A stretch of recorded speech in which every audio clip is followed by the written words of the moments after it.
Hi, I'm Tiffany St James, co-founder of Curate42 and a Digital Strategist. I've had the great pleasure of helping large organisations and governments navigate new working environments for the past 2 decades. Now, the changes wrought by the recent COVID-19 pandemic mean that the way we work has shifted dramatically. We've proven that we can work remotely without hindering productivity, but also reinforce the need for face-to-face interaction. We'll never entirely shift back to fully office-bound working. The future of work is hybrid. And whilst our employers and employees navigate the new habits and routines that we've all grown accustomed to over the last year, many organisations are struggling to identify how they can best engage employees in our new hybrid working environments. How can you better connect with people in a remote or hybrid working environment? How can you keep corporate culture alive when you're not under one roof? How can you set fair rules for all that account for people who wish to continue working remotely and those that wish to be back in the office? These are all questions currently front of mind for HR directors and heads of organisational change.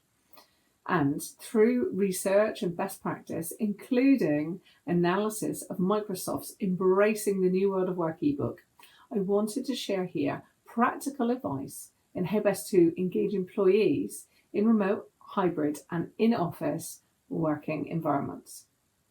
So first, let's look at culture. It's no surprise, I'm sure, that leaders must walk the talk. Recent research from Microsoft has shown an increase in chat messages and emails outside of working hours since we began working from home. No surprise to anyone, I'm sure. But leaders, must demonstrate the respect for soft office boundaries by not communicating at all hours and embedding a culture where replies are not expected out of working hours. Ensuring that office spaces are set up to bring everyone together, even in our socially distanced world, and giving employees tools and devices to connect wherever they are. Encouraging and enabling time for social time is critical to help understand each other's needs, and provide some of that social glue and the serendipity that people have missed, from the in-office environment. This should not be on their own time. So the second point I wanted to raise is there are, of course, kind of policies and processes that underpin culture. And leaders need to ensure they're not creating or conditioning what we call a two-tier workforce. Policies and processes must take into account remote, hybrid and in-office working needs. In transformation, we look at people, processes and technology, but we ensure that these are underpinned with inclusive policies and behaviours. So fostering a culture where people and performance can thrive is based on fairness, and empowering every individual, no matter where they're working from. And really what this means is, taking responsibility for ensuring that all employees have access to the technology, resources and skills that they need to succeed, independent of location. Flexible working policies will be key to every organisation's talent attraction and retention strategy.